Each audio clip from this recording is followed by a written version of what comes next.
Saludos amigos, buenas noches. Como cada semana invito a una persona interesante para conversar conmigo y con ustedes en 55 minutos. Hoy hablamos de energía, hablamos de minas, hablamos de todo eso que tiene que ver con el sistema energético del país y que genera muchas preguntas. Gentilmente ha accedido a venir a visitarme un amigo de hace tiempo, Antonio Almonte, que después que era ministro yo creo que lo había visto pocas veces, pero aquí está, porque los compromisos con los amigos se honran. Y él llegó tranquilo, llegó solito a 55 minutos para hablar de cosas que yo creo que hace como un año que no se hablaban. Antonio, buenas noches, bienvenido. Muchas gracias, Yulisa. La verdad que me da cosa, ¿verdad? Porque debí venir Te da cosa. con más frecuencia, con una amiga que hay un cariño mutuo tan viejo. Pero lo importante es que encontraste el camino. Sí, encontré el camino y espero no perderlo. Que no se te vuelva a perder. Gracias. ¿Cómo está tu gestión? ¿Cómo está todos esos proyectos que cuando te vi que te nombraron ministro en aquel entonces era una carpeta muy grande y había que dejarte tranquilo para que trabajara? La verdad que era grande porque aquel decreto en el que se me nombra, después hubo otro decreto el mismo día, creo que el 6 de agosto, en donde se me declaraba también como presidente honorífico del Consejo de las Distribuidoras, también responsable de la CDE. Fueron muchas responsabilidades al mismo tiempo. Pero bueno, las cosas se han ido sorteando, no te puedo decir que no sin sobresaltos y sin problemas, pero se han ido sorteando. Y ya estamos, yo pienso que en un camino bastante firme de ir aportando más, resolviendo y mirando algunos resultados. Ahora estamos enfrascados sobre todo en el tema de fortalecer la capacidad de generación y de oferta de energía al país. Porque el sistema eléctrico tiene muchas cosas. Son básicamente tres componentes principales: la generación de la electricidad, segundo, la transmisión de esta electricidad, y tercero, la distribución y cobro. Entonces, uno de los temas que no se hablaba mucho, pero que ciertamente tenía un déficit muy importante, o tiene, es el de generación de electricidad. Y nosotros lo que hemos hecho, y estamos en estos días en eso, es en licitaciones para la instalación de nuevas plantas eléctricas que permitan tener un sistema eléctrico en el cual, porque una planta salga mañana o no por un desperfecto, no tenga que apagarse el país.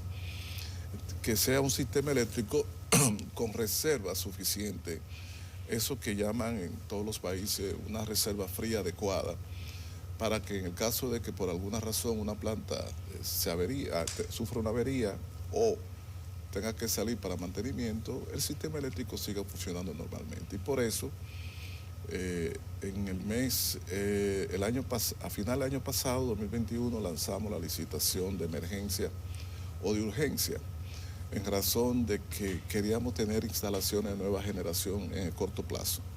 Esa licitación se lanzó y fue adjudicada en marzo, y ya las nuevas unidades están en proceso de instalación, y estas son unidades pequeñas, rápidas, de rápida instalación, una de ellas por barcaza, otra pequeñas turbinas, que suman casi 400 megavatios. Entre las tres. Sí, y que entrarán en funcionamiento antes de octubre de este año, de acuerdo al contrato. O sea que ya se está trabajando. Ya, y hay otras, sí, ya se está trabajando. Y hay otras licitación que se adjudicó el mes pasado de 800 megavatios, la de Manzanillo. Esa es un proyecto bien grande.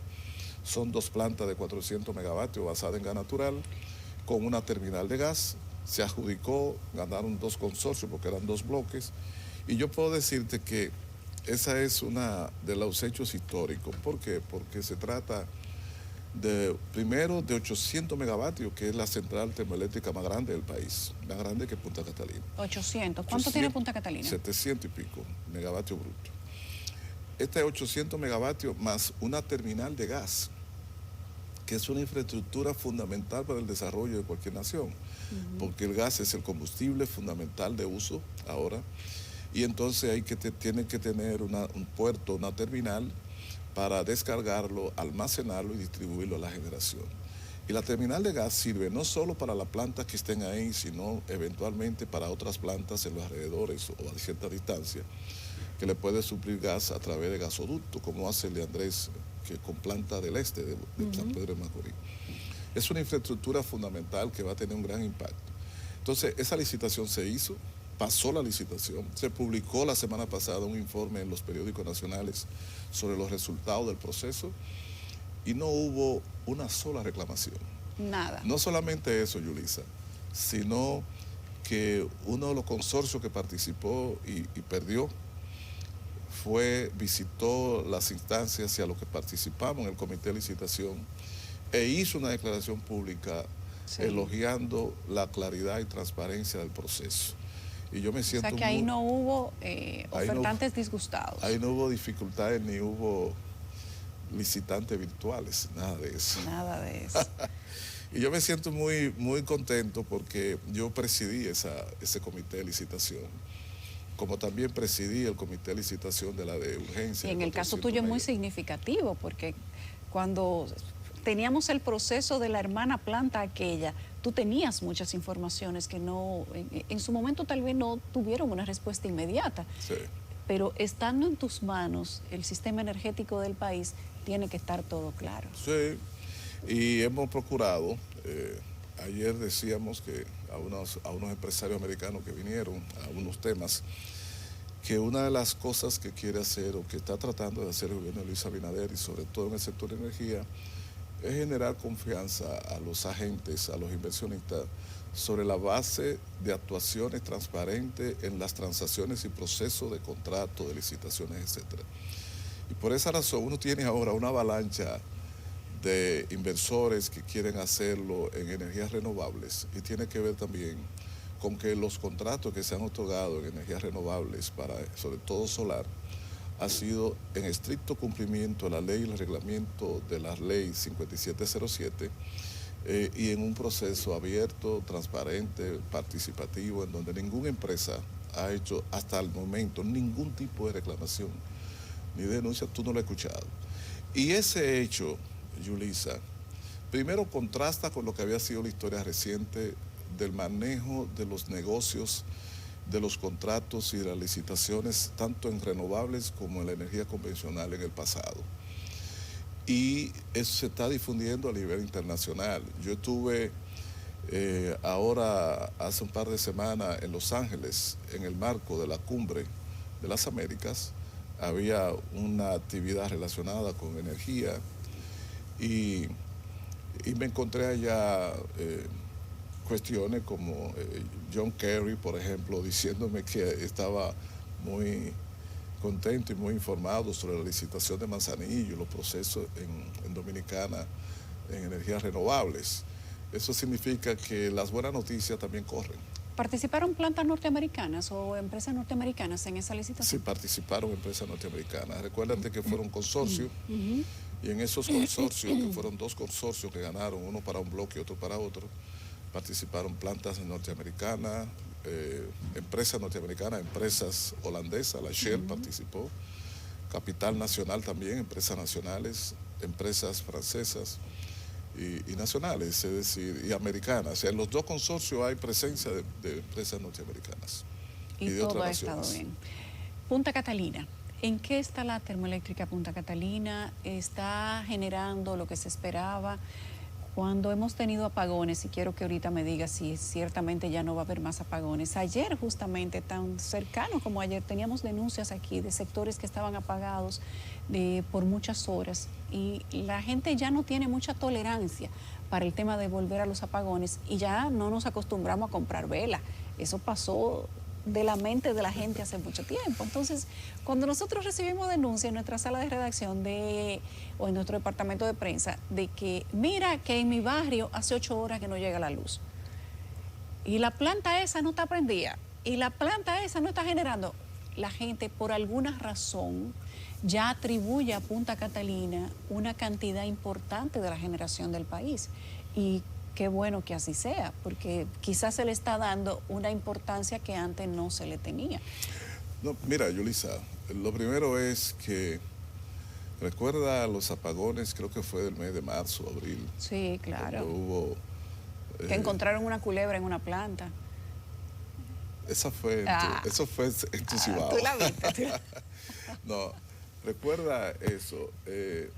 En ese momento, cuando iniciaron los apagones, Punta Catalina estaba fuera, perdón, antes de comenzar los apagones, ya Punta Catalina estaba fuera. Una de las Punta Catalina estaba fuera por reparación. Y estando fuera no había apagones. Ahora mismo, hace unos días, una de las Punta Plantas salió un día, salió al día siguiente también por un problema que ya parece fue corregido. Y la gente no se enteró porque no hubo apagones. Ajá. Es decir, los apagones no son producidos por Punta Catalina o solo por Punta Catalina. En el mes de abril que hubo apagones, se produjo una combinación de plantas que salieron del sistema. Varias plantas. Salió, sí, porque la culebra fue en Santiago, ¿qué pareció, no? pero no hubo ninguna culebra con apagones. No. La culebra no tuvo que ver con no tiene que ver con apagones. apagones. Yo te voy a decir qué sucede con eso. Las plantas algunas plantas como de AES, Itabo, plantas de los Minas, una de ellas habían salido para mantenimiento programado, otras tuvieron que salir para reparación, etcétera. Y entonces cuando se combinan 2 o 3 unidades, se producen ese tipo de apagones. Pero una planta, no necesariamente, dependiendo del qué mes del año, produce esos apagones, solo a partir de ahora de julio, y yo pienso que hasta octubre, sí tendremos una relación de la oferta y la demanda muy pegada, que cualquier planta grande que salga sí puede producir apagones. Se va a sentir. Pero quiero decir que a veces se producen los apagones porque sale otra planta o un conjunto de plantas, no Punta Catalina. Punta Catalina está produciendo. Ahora mismo están las 2 plantas y bueno, se satisface la demanda. Ahora, ¿qué es lo que sucede? En ocasiones los apagones en algunos sectores porque hay sobrecarga o debilidades de los circuitos eléctricos. Donde tú resides, tú estás conectado a un circuito eléctrico que a su vez está asociado a una subestación, y que bueno, hay toda una relación de transformadores, redes, etc.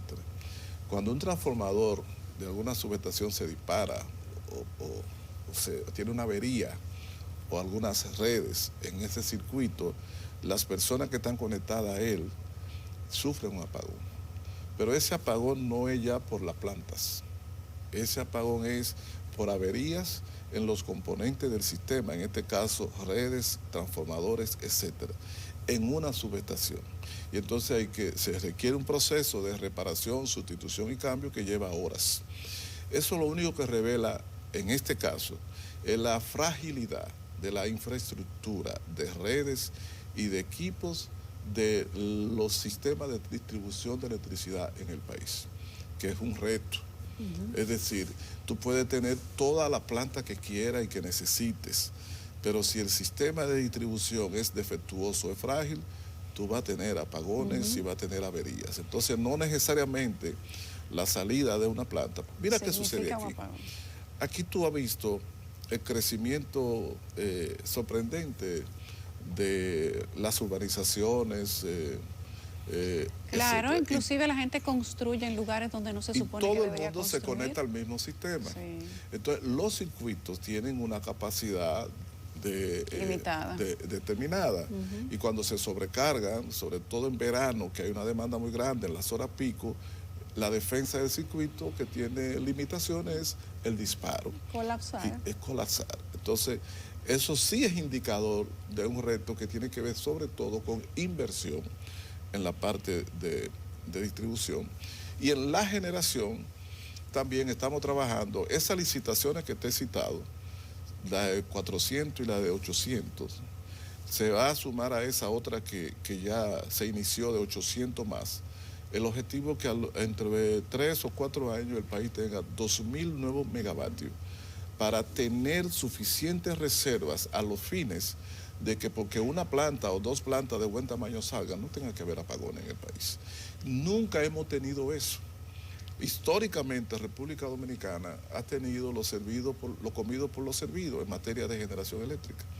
La demanda muy pegada a la oferta y por consiguiente, por cualquier razón, se produce un déficit de generación y se producen apagones. ¿Cómo se almacena la energía? Bueno, fíjate, Históricamente, siempre decíamos en ingeniería que la energía no se almacena, se produce y se consume de manera instantánea. El desarrollo tecnológico ha traído como consecuencia en los últimos tiempos el desarrollo de baterías o acumuladores, en donde parte de la energía, sobre todo energía solar, energía eólica, se acumulan en esas baterías, se almacenan y entonces cuando el sol se esconde, por ejemplo, usted puede poner en funcionamiento esa energía acumulada en la batería y puede ser que durante varias horas, 8 horas, 7 horas, 6, depende de la capacidad, siga abasteciendo energía de origen solar aunque el sol esté escondido.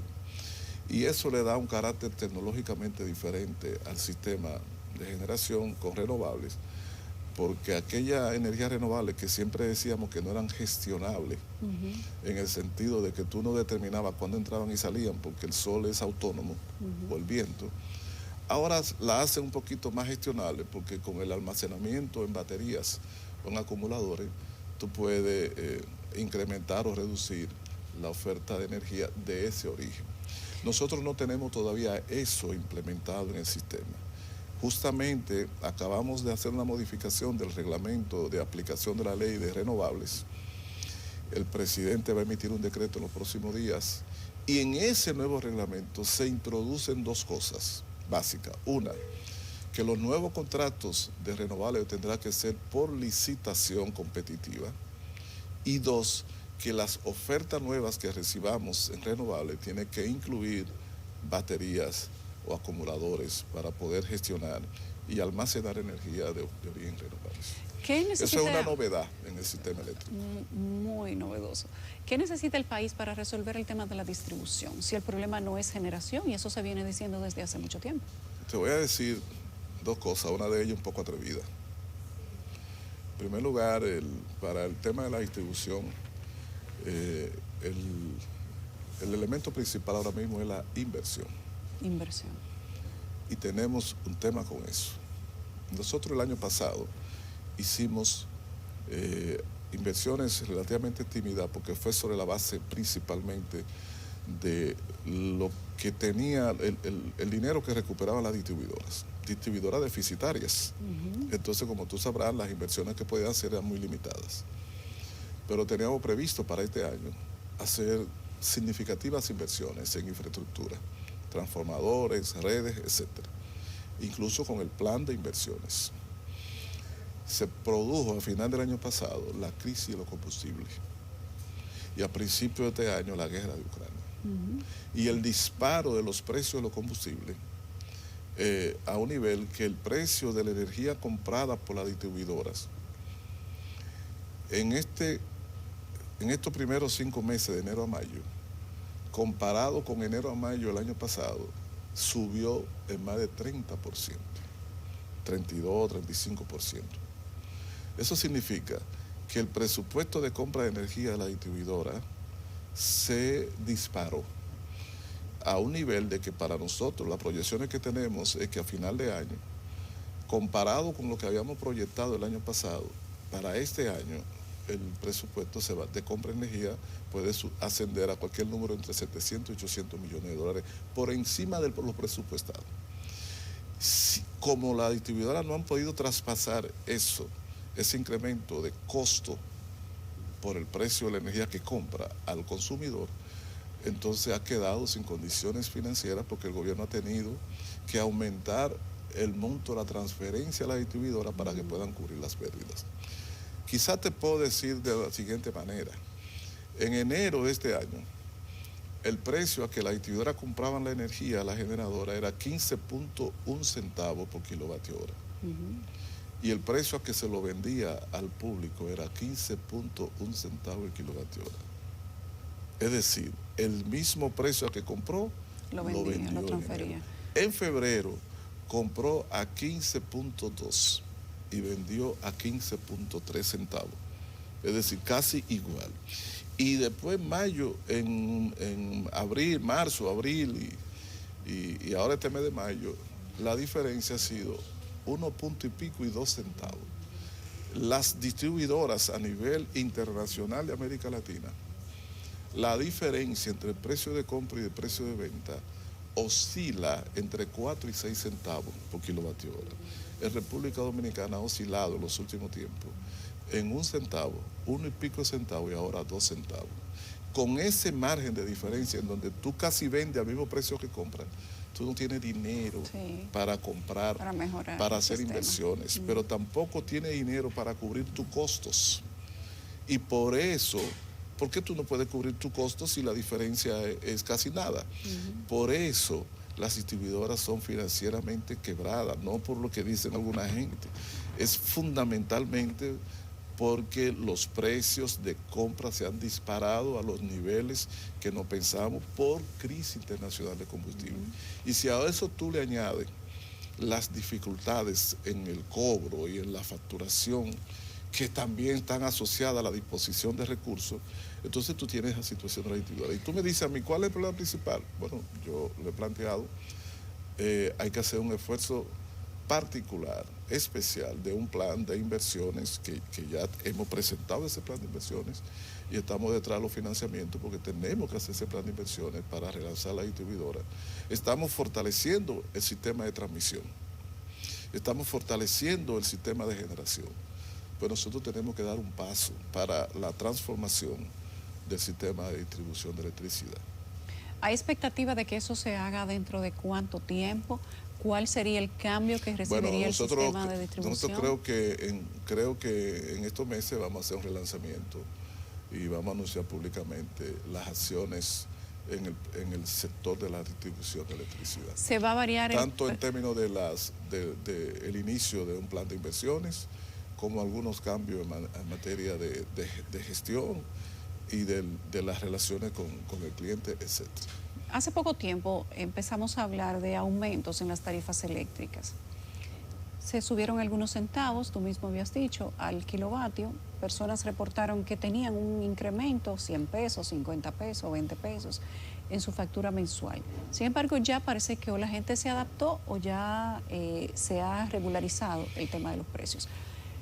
Para poder mejorar el sistema de las distribuidoras, para relanzar las distribuidoras y después pagar el endeudamiento que se va a tomar para poder hacer este plan de mejoría de las distribuidoras, ¿esto implicaría que la gente colabore quizá con una diferencia de tarifa? Sí, yo pienso, y en ese sentido, yo señalo que uno de los, posiblemente de los déficits o fallas que hemos tenido en el sistema es que hay que desarrollar una mayor cercanía en términos de comunicación con la población dominicana. La tarifa eléctrica se mantuvo frisada en el mismo nivel prácticamente desde 2011 para acá. Y eso no ocurre con ningún producto, ningún servicio, porque si los factores de producción se mueven, el producto tiene que moverse también. Entonces lo que se hizo fue en el pacto eléctrico es acordar una estrategia de variación o de aumento de la tarifa. Y esa es la que estamos aplicando porque nosotros firmamos el pacto eléctrico. Sí. Entonces estamos aplicando esos cambios. Naturalmente esos cambios que se acordaron en el pacto eléctrico, se acordaron cuando no había pandemia. Sí. Y se acordaron cuando no había guerra. Pero se firmaron cuando había pandemia. No había pandemia cuando se firmaron. Sí, había pandemia. Sí, claro, ya estábamos en la pandemia. Sí, pero se acordaron sin pandemia, pero se firmaron en un momento de pandemia. Pero se firmaron los mismos cambios que se habían. Pues ahora, en el momento en que se firmaron, no se había desatado la crisis de los precios de los combustibles, del carbón, del gas natural y del petróleo, que no ha sido solo la crisis de los precios, ha sido también la crisis del acceso y la seguridad de abastecerte. Porque por momento el carbón y el petróleo y el gas natural, el problema no ha sido solo de que está a precio alto, sino conseguirlo. Porque, por ejemplo, te puedo decir, porque conozco bien el caso, que en el caso del gas natural y del carbón, una cosa es el precio del mercado de spot que tú ves en la publicación internacional y muchas veces otra cosa es el precio que tú consigues en una licitación. En una licitación el precio lo determina por las ofertas de quienes participan. Y los que participan establecen unos precios que muchas veces es muy diferente al precio que reina en el mercado de spot, porque hay varios factores que inciden. O sea, tú tienes, por ejemplo, que que tú tienes una mina de carbón y los chinos te están diciendo que te compran todo el carbón que tú quieres, que tú dispongas, si se lo vende a tal precio. Y entonces tú vienes y participas en una licitación y tú quieres poner el precio en la licitación que te permita cubrir la ventaja que podía tener si lo vende a los chinos. Y los chinos no están comprando en función del spot, sino en función de una estrategia que tienen de asegurar su abastecimiento de combustible. O sea, hay muchos factores que participan en eso. Entonces, vuelvo y te digo, en esta estrategia de fortalecimiento del sector de distribución, habrá que hacer mayores inversiones, y esas inversiones en parte podrían recuperarse con la venta de electricidad, pero hay otros sacrificios que va a tener que hacerse para poder hacerlo a la mayor brevedad. El gobierno se ha sacrificado para no sacrificar más a la población, y estamos comprando energía muy cara por parte de la generadora, que lo hacen porque compran combustible muy caro. Y nosotros no estamos traspasando todo el peso de esa carestía a la población, y hacemos un esfuerzo por abastecerla. ¿Tú sabes cuánto estamos abasteciendo ahora? Y lo hemos hecho desde que llegamos, el 98 y 99% de la demanda. Salvo cuando hay avería en un circuito, en un barrio, en un lugar, que no podemos, porque si hay la salida de un circuito es una cosa, pero generalmente 98. ¿Tú sabes cuál fue el promedio de abastecimiento que tuvo del 2009 al 2019, por ejemplo, los gobiernos anteriores? 85%. Ese 15% eran apagones. Nosotros no damos apagones financieros. Los apagones que se producen ahora es cuando hay una avería, pero no porque estemos recortándole ex profeso el servicio eléctrico a ningún ciudadano. Es que te dije que la gente ya no, eso de comprar vela, de pero prender lámpara ya. Por eso se irrita, claro, porque se acostumbró rápidamente. Por supuesto, porque no acostumbrarse a lo bueno y a lo correcto. A tener un servicio estable. Claro. Te quiero preguntar de la venta, de la reorganización de la Corporación Dominicana de Empresas Eléctricas Estatales. Si tuviéramos una readecuación de precios para poder equilibrar el sistema de distribución, ya tenemos un aproximado, ¿cuánto sería? Y te tengo como 55 preguntas más, pero tengo que hacer una pausa. Estamos a 55 minutos. Mi invitado de hoy es el ministro de Energía, el ingeniero Antonio Almonte. Te iba a decir el cargo completo, pero me retracté porque eso está muy largo. Antes era solo energía y mina, pero eso ahora tiene como un párrafo. Hay que afinar la lapicera para ponerle todas las cosas que te agregaron en ese decreto. Sí, el nombre es el mismo ministro de Energía y Mina. Ahora, las cosas añadidas son muchas. Pero lo doloroso en eso, Yuslisa, es que el sueldo es el mismo. Anda pa'l caray. No te agregaron. Por función no viene un bono. Yo se lo he dicho al presidente, digo, usted me engañó. Ay, usted me dio un 100 por uno. Me dio exactamente. 100 funciones por un sueldo. Por uno solo. Te preguntaba antes de irnos a la pausa, que al principio de gobierno se habló mucho de la liquidación de la CDE. Inclusive se hicieron cambios administrativos para poder garantizar que eso fuera un proceso, digamos que diáfano, rápido, y que con eso se eficientizara el sector. ¿Qué ha pasado con eso? Eso es cierto. Se habló mucho del proceso de liquidación de la CDE. Recuerdo que algunos analistas llegaron a decir que con eso se iba a destruir el sistema eléctrico dominicano. Sí. Lo cual, cuando yo escuché eso, me dio risa, porque el sistema eléctrico dominicano son las generadoras y están ahí.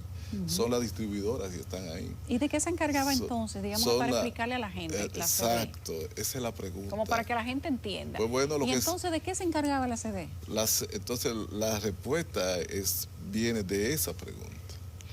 La CDE, en la ley 113, se había aprobado en el 2013, que se creó el Ministerio de Energía y Mina. Esa ley establecía que las funciones de la CDE, que jugaba un papel como de rector del sector eléctrico, pasaban al Ministerio de Energía. Correcto. Entonces, meses después de aprobar esa ley, se hizo aprobar otra, la 114 creo que fue, algo así, en donde se dijo que esa transferencia de funciones de la CDE al Ministerio se congelaban o se detenían hasta el 2018. Cuando llegó el 2018, la transferencia efectivamente no se hizo. El presidente Luis Abinader cuando llega en el 20, lo que dice, vamos a cumplir con lo establecido en la ley 114, que dice que las funciones y la rectoría del sector eléctrico pasan al Ministerio de Energía y Minas. Naturalmente, en el gobierno pasado, el presidente Danilo Medina no hizo esa transferencia, quizás porque él le dio a la CDE la responsabilidad de dirigir la licitación de Punta Catalina. Y como la licitación de Punta Catalina comenzó a trabajarse en el 13 y la construcción comenzó en el 14, estaba prevista que terminaría en el 17. Por esa razón, en la ley 114 se incluyó que la CDE pasaría, o las funciones pasarían al ministerio en el 18. Ahora, Punta Catalina no terminó en el 17. Terminó de construirse prácticamente en el 19-20. De toda manera, el presidente de la República, cuando llega Luis Abinader en el 2020, ya ese proceso había concluido y cumpliendo con la ley 113 y 114, traspasa la función de la CDE al Ministerio de Energía y Minas. Y la CDE, en consecuencia, fruto de ese decreto, por ejemplo, se elimina el Consejo de Administración de la CDE.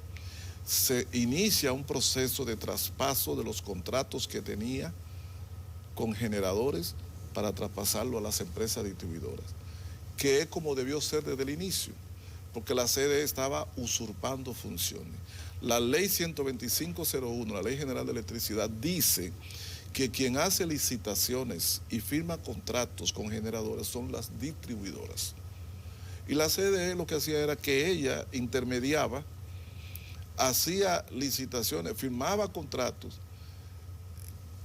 de energía, compraventa de energía, que después quienes pagaban los costos de esos contratos o los precios acordados eran la distribuidora. Entonces era una intermediación inútil. Estaba como al revés. Sí, entonces lo que determinó hacer este gobierno es eliminar esa intermediación y sencillamente cumplir con la ley 125.01 y la distribuidora, que son las que venden la energía al pueblo, que hagan su función, que la compren a través de sus licitaciones, como dice la ley.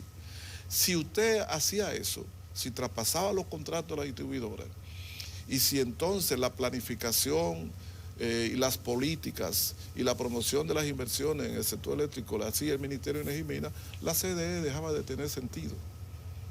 Y por esa razón el presidente de la República hace un decreto y crea una comisión especial para trabajar en la liquidación de la CDE. Aquí hubo una confusión. La gente decía, pero usted no puede eliminar la CDE por decreto. No se estaba eliminando por decreto. La comisión de liquidación lo que hacía era trabajar en la organización y en todas las cosas que había que hacer para entonces eliminarla.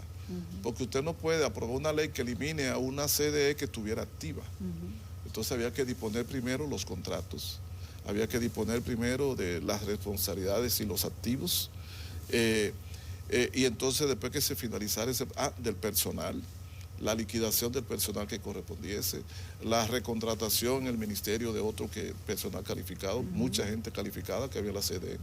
Y entonces una vez organiza usted la casa, procede al proceso de eliminación por ley. Y precisamente ya se elaboró una ley, la ley también fue sometida, creo que ya fue enviada al Congreso porque se elaboró el proyecto de ley, pasó por la consultoría jurídica, en donde se establece la eliminación de un artículo de la ley 125, que es 138, el artículo 138, que es el que sustenta la CDE. Cuando esa ley termine de aprobarse, la CDE quedará liquidada ya y eliminada por ley. Entonces, ese proceso se hizo simple y llanamente para agregar transparencia al sistema eléctrico, porque la CDE se convirtió en una especie de OISOE en el sector eléctrico, que habiendo un Ministerio de Obra Pública, se tenía una oficina supervisora de obra del Estado que lo que hacía era trabajar con mucha discrecionalidad en el otorgamiento de contratos sin sujetarse a un conjunto de elementos institucionales propios de un ministerio. Entonces la CDE, los presidentes tenían ahí como un OISOE, fírmame este contrato, adjudique este contrato allí, tal y tal cosa, al margen de la ley. Entonces, lo primero que tiene que conseguir un país que quiera avanzar, Yulisa, en un área tan delicada y de tantas inversiones como es la eléctrica, institucionalidad. La gente no tiene a veces idea del valor de ese intangible en el mercado eléctrico que se llama institucionalidad, porque el sector eléctrico se habla de grandes capitales y para las empresas hacer inversiones de miles de millones de dólares en transmisión, en generación, tiene que haber reglas de juego claras. No puede tener un sistema en donde usted no sabe quién es el regulador, quién es el que planifica y que usted puede discrecionalmente negociar contratos y cuestiones. Nosotros hemos acabado con eso. Nosotros no hemos otorgado, por ejemplo, a nivel de la generación convencional, no hemos otorgado un solo contrato. Ha sido por las licitaciones de las que te hablé al principio. Y los contratos que hemos hecho en energía renovable es porque la ley de energía renovable permite la adjudicación de contratos por una vía, un mecanismo y un reglamento, que ahora nosotros hemos propuesto la modificación que se va a lanzar recientemente, porque la decisión del presidente Abinader y nuestra es de que cualquier megavatio de energía renovable tiene que ser por licitación pública competitiva, para darle transparencia a los procesos. Entonces, ¿la CDE ya fue liquidada? Ya fue, la CDE ya eso no existe. Prácticamente no existe. O sea, legalmente todavía la ley que lo sustenta está ahí, pero... ¿Y cuando sale la ley? Los se activos, somete la ley que la elimina. Ya el Congreso es que sabe, pero en cualquier momento esperamos que en un mes cualquiera... Pero ya está sometido. Ya está sometido. Y los activos, una buena parte de ellas, de responsabilidades pasan al ministerio, pero hay muchos activos, propiedades que van a pasar a las distribuidoras, a la empresa de transmisión, a las hidroeléctricas y otros pues se utilizarán para otros fines. ¿Cómo está el sistema El proceso, minero? sin embargo, fue un proceso tan transparente que se liquidaron cientos y cientos de empleados y nadie hizo una reclamación. A todo el mundo se le dieron las prestaciones cuando correspondía y se tuvo una interacción. Y desde el personal antiguo de la CDE, muchos de esos empleados y técnicos están trabajando ahora en el Ministerio de Energía y Minas. Y le voy a decir más, Yulisa, cuando nosotros llegamos, hasta hace poco, teníamos la CDE y su Consejo de Administración. Y dentro de la CDE estaba la UERS, la Unidad de Electrificación Rural, que también tenía otro Consejo de Administración. Y nosotros lo eliminamos, los dos consejos. Y la UERS pasó a ser una dirección del ministerio. Tenía 500 y pico de empleados la UERS. Ahora nosotros tenemos una dirección de la electrificación rural que no llega a 100, son 70 y pico de empleados. Tenía alquiler la UERS de un edificio aquí cerca de la México, pagaba 50,000 y pico de dólares mensuales y tenía 3 alquileres más en el interior, en Azua, Santiago y San Francisco. Todo lo liquidamos. Y la UER está dentro del edificio del Ministerio de Energía y Minas sin pagar un centavo de alquiler. El Ministerio de Energía y Minas pagaba casi 2 millones de pesos de alquiler en la Tiradentes. Lo llevamos al antiguo edificio de la sede y no pagamos un centavo. De casi 5 millones de pesos mensuales de alquileres que pagaba entre la UERS y el Ministerio de Energía y Minas, hoy pagamos 0 centavos.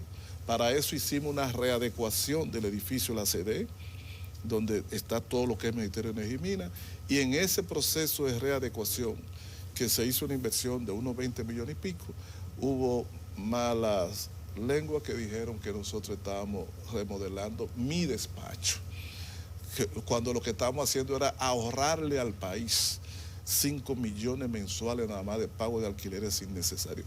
Todo lo que era el Ministerio de Energía y Minas, lo que quedó de la CDE y la UERS, está en ese edificio de la feria que se llama ahí. Energía y Minas. En un conglomerado. Con las readecuaciones necesarias. Y todo ese trabajo hemos tenido que hacer nosotros.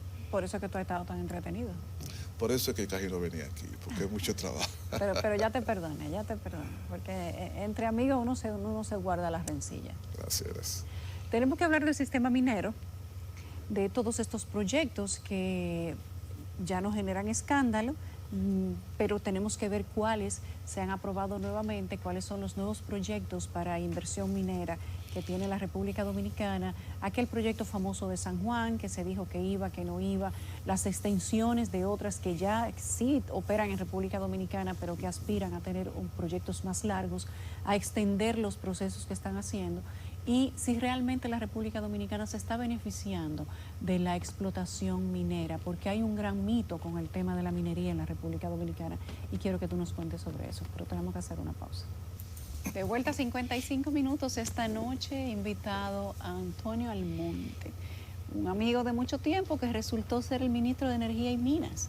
Y hoy él ha venido gentilmente a respondernos algunas preguntas y a hacer aclaraciones respecto de dudas que tiene la gente sobre el tema eléctrico, el tema minero y otras cosas más. Te preguntaba antes de irnos a la pausa si el sistema minero de la República Dominicana es realmente rentable para el país, porque tenemos muchos mitos. Aquello de un contrato que era 97.3, 95.5, que hubo que hacer una readecuación que tuvo un gran costo político, inclusive para un partido. Si los nuevos contratos que se han hecho a partir de ahí son de verdad convenientes para el país, lo que pasa en San Juan, en la zona norte del país, en la cordillera central. Tú que eres digamos que la máxima autoridad después del Poder Ejecutivo en materia minera también, ¿qué balance tú le pasarías a los dominicanos sobre la operación minera aquí en la Media Isla? Mira, Yulisa, yo creo que el tema de la minería y el tema minero actual en República Dominicana bien merece, y me perdona la confianza, casi un programa, así para dedicarle el tiempo que le dedicamos al eléctrico, para dedicarse a la minería. Pero te voy a decir, contestando así brevemente tu pregunta, que el tema minero aquí, o sea, el aporte de la minería aquí es inocultable. Es extremadamente positiva el aporte que hace la minería a República Dominicana en dos renglones fundamentales, en el económico, financiero, y también en la creación de empleos. El impacto que tiene la Barrick Gold, por ejemplo, y otra minera como esta otra mina que produce, entre otras cosas, oro, que está también por aquí, por Maimón, por Bonao. Se me ve el nombre. Cormidón. Y el impacto de la misma Falconbridge y de otros proyectos mineros menores que hay. Es muy importante en el impacto en la cadena productiva, porque no solamente es de los empleos directos, sino también la cantidad de suplidores de necesidades materiales y de servicios, que son cientos y cientos de pequeñas y medianas industrias o empresas, y también de individuos que se benefician. Entonces eso genera producción indirecta, empleo indirecto, etc. Es muy grande. Y el aporte al fisco, seguro, casi como si fuera una renta, por las exportaciones de sus productos, sobre todo aquellos tipo metálico, que en estos periodos de crisis económica y de inestabilidad económica se constituyen en productos muy apreciados y por varias razones. Entonces el aporte de la minería en empleos, en producción en general y en aporte al fisco es demasiado relevante. Tan relevante que nuestro viceministro de Minas, parodiando mis discursos sobre la reserva fría en electricidad, ha acuñado la expresión de que la minería es la reserva fría de la economía dominicana, en tanto y cuanto cuando la situación económica del país se pone dura, como fue el caso de la pandemia, lo que salvó la estabilidad fiscal fue precisamente los ingresos como consecuencia de las exportaciones de oro y de otros metales al mundo. Ahora bien, ¿qué sucede? Que la actividad extractiva, la actividad minera, aquí y donde sea, tiene un impacto ambiental en el entorno natural en que se produce, un impacto ambiental que es innegable. Y aquí tenemos en eso dos cosas. Número uno, históricamente, digamos, en décadas anteriores, la explotación minera, por diferentes razones, no fue suficientemente cuidadosa desde el punto de vista de la preservación de la integridad o a nivel tolerable del ecosistema inmediato. Estamos hablando de las antiguas Rosario, en las primeras etapas de la Falconbridge, etcétera, etcétera. Pero en los últimos tiempos, las últimas décadas, las empresas mineras y las actividades minerales de explotación minera que se están haciendo, yo le he visitado casi a todas, realmente se está realizando en condiciones que garantizan un impacto mínimo en el medio ambiente. Mínimo. Cero no existe. Nulo no es posible. Porque no es posible ni haciendo un conuco usted en su propiedad, en la zona rural, siempre hay un impacto al medio ambiente, pero tolerable. Entonces uno observa, nosotros tenemos una unidad de monitoreo ambiental de las plantas mineras importantes, y hace monitoreo del agua, monitoreo de la foresta, y lo que hemos visto en los alrededores son condiciones adecuadas. Quizá hay que mejorar más, y una de las cosas que hay que mejorar en el área minera es también la comunicación de las propias empresas mineras con las comunidades y con la sociedad en general, y particularmente también por parte del gobierno. El gobierno tiene que jugar su papel en lo que respecta a la educación ciudadana respecto a la problemática minera. Y para eso tomamos la iniciativa de contratar una firma que ha preparado un programa de publicidad y de educación ciudadana en el área minera.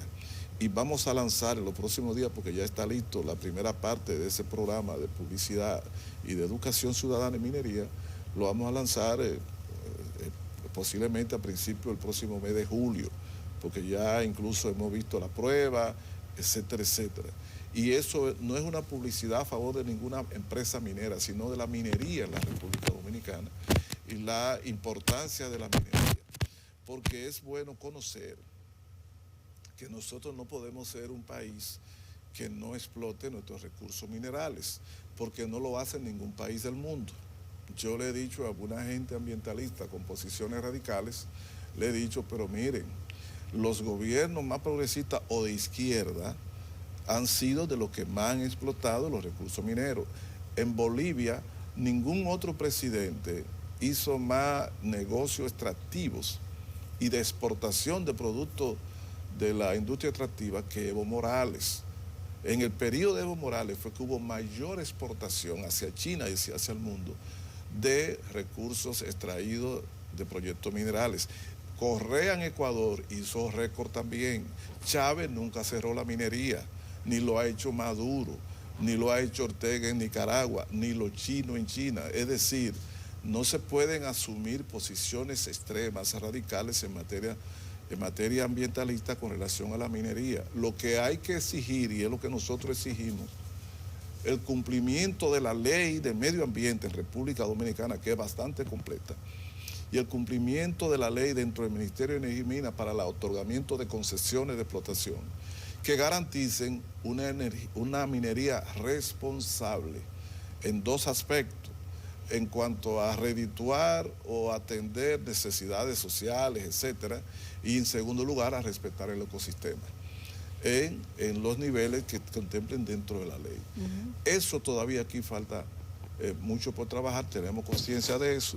Tenemos el caso, por ejemplo, del proyecto Romero, que es una mina de oro en San Juan de la Maguana, que fue descubierta, fue trabajada por una empresa de capital canadiense, Gold Quest, y que está pendiente todavía de otorgarle los permisos para el estudio de impacto ambiental. Hay un movimiento ciudadano en San Juan que se opone a ese estudio de impacto ambiental, que consideramos una oposición un poco radical, porque es un estudio de impacto ambiental. Tiene que ser el estudio de impacto ambiental profesional, independiente, que determine la factibilidad ecológica o no de la explotación de ese proyecto. Hay otro proyecto de mina importante también a cargo de una empresa llamada Unigold, eso es en restauración, una importante mina de oro allá en el noroeste, y ya incluso se terminó la primera fase de evaluación de la concesión de explotación, que va a pasar de la Dirección General de Minería, después pasa al Ministerio de Energía y Minas, y ese es otro proyecto de mina de oro importante. Y también hay otros proyectos de mineros menores que tienen que ver con canteras, materiales, con calcio, etcétera. En la República Dominicana, de manera importante, existe una gran potencial de explotación minera, que lo que tiene que pedir la sociedad es que se produzca, pero que se haga con transparencia. En algún momento, ¿tú sabes si se va a hacer algún estudio o si ya se ha hecho que diga qué otros minerales importantes nosotros tenemos? Sabemos que tenemos oro, plata, algunos han dicho que tenemos petróleo, como en Charco Largo era que había petróleo. ¿Quién era que decía que hay petróleo en Charco Largo? ¿No era del gobierno de Julio Blanco? Mira, en eso hay dos cosas.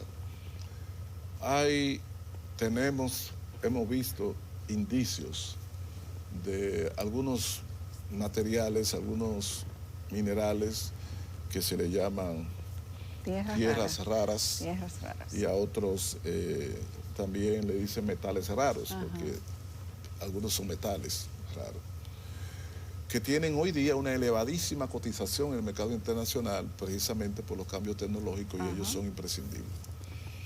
Pero todavía no hay una evaluación sólida sobre su potencialidad. ¿Se planea hacerlo? Pero claro que sí. Que tengamos un estudio que nos diga, en República Dominicana hay litio. Claro que sí. Hay tierras raras. Claro que sí. Hay petróleo, tal vez no en charco largo, pero tal vez en un charco más corto. Con relación a las tierras raras, eso viene en términos de una evaluación seria para entonces comenzar los procesos que se requieran para su explotación, si son explotables. Ahí hay que tomar en cuenta muchos factores.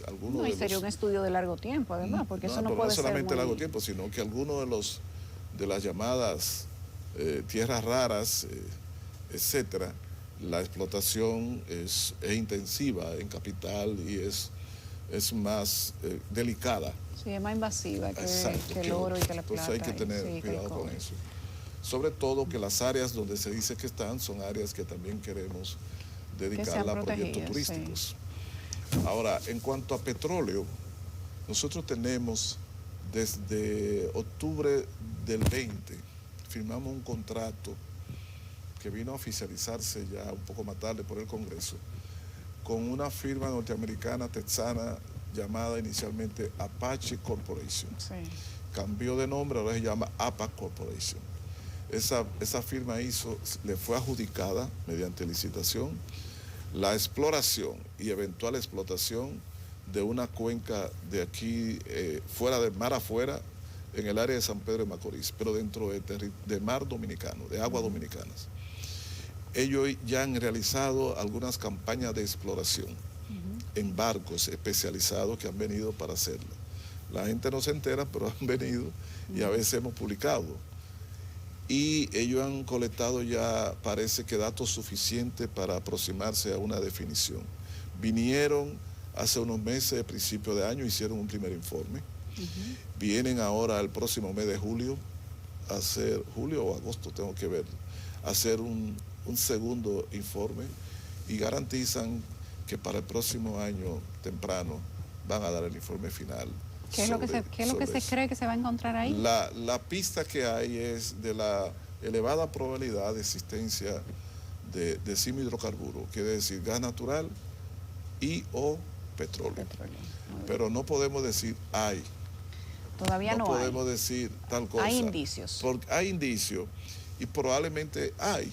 El tema es que esto es importante si lo que existe es explotable. Exacto. Si la cantidad es suficiente. Sí, exacto. Y eso no lo sabemos. Pero estamos trabajando fuertemente en eso. Y no solamente en esa cuenca. Aquí hay 6 cuencas claramente identificadas con elevado potencial de hidrocarburos. La de Asua, la del lago de Riquillo, la de Ocoa, uno aquí por el Cibao, la de San Pedro de Macorís, hay una tercera que no recuerdo, pero son 6 cuencas que investigadores internacionales muy serios han identificado como cuencas con un alto potencial. República Dominicana es inagotable, acuérdate de eso. ¿Perdón? Aquí hay de todo, somos inagotables. Pensamos que sí, que aquí hay muchas cosas y que lo que falta es trabajar mucho y tratar de lograrlo y utilizar la tecnología. Y nosotros también hacernos de cuenta de la necesidad de explotar nuestros recursos propios, pero hacerlo correctamente, sostener el desarrollo. Gracias, Toñito. Sí. Muchas gracias. Digo, señor ministro, siempre es un placer tenerlo aquí. Yo la verdad es que hubiese preferido que me dijera Toñito. Gracias, Antonio Almonte, ministro de Energía y Minas de la República Dominicana, que encontró el camino de venir a 55 minutos. Gracias, Yulisa, y te prometo volver pronto. El camino ya va a ser más corto. Sí.